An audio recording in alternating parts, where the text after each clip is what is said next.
everybody used to think of Miami of Ohio as sort of the cradle of coaching. I said it's moved to the state of Rhode Island. Little old Rhodey is now on the map.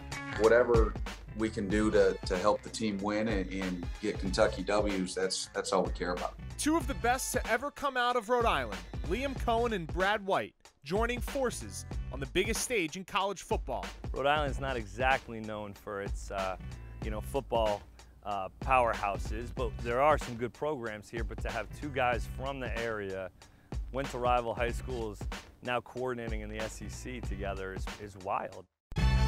In the late 90s, White starred as a linebacker for Bishop Hendricken. A few years later, Coen came around and set records quarterbacking LaSalle. Then they both jumped into coaching following successful Division I playing careers. They followed similar paths to Kentucky, grinding their way through the college ranks, then getting a taste of life in the NFL, before eventually landing their first coordinator jobs in the SEC. I think we're both sort of high energy guys. Yes. You know, we're not quiet on the practice field and wait till we get into the meeting room to make sure that they know the correction we're going to make. Good second level release. White enters his fourth year with the Wildcats, and he's been impressed with Coen. Open up your stride. Who's entering his first with the program. Obviously, a phenomenal coach, does a great job of seeing the big picture. Coen says the same. He's been great. He's been really good to work with.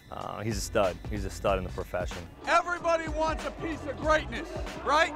Yet in the office, sometimes it's not always this cordial. If you look at social media or Twitter account, like this past time when Hendricken beat LaSalle in the Super Bowl, I made sure to put that out there and make sure I tag Coach Coen, so he's well aware. Brad and I do talk about it pretty often, but I don't have a lot to say, unfortunately, right now with how this rivalry's gone. But I do know when I did play, we didn't lose to Hendricken once. So on Friday nights, the rivalry remains. But come Saturdays, the Hawks and Rams will put their differences aside, bonded by Big Blue Nation, pulling for the Kentucky Wildcats and pulling for two of our own. Drop down on the bang swirl to give the swirl a hitch and then bounce out.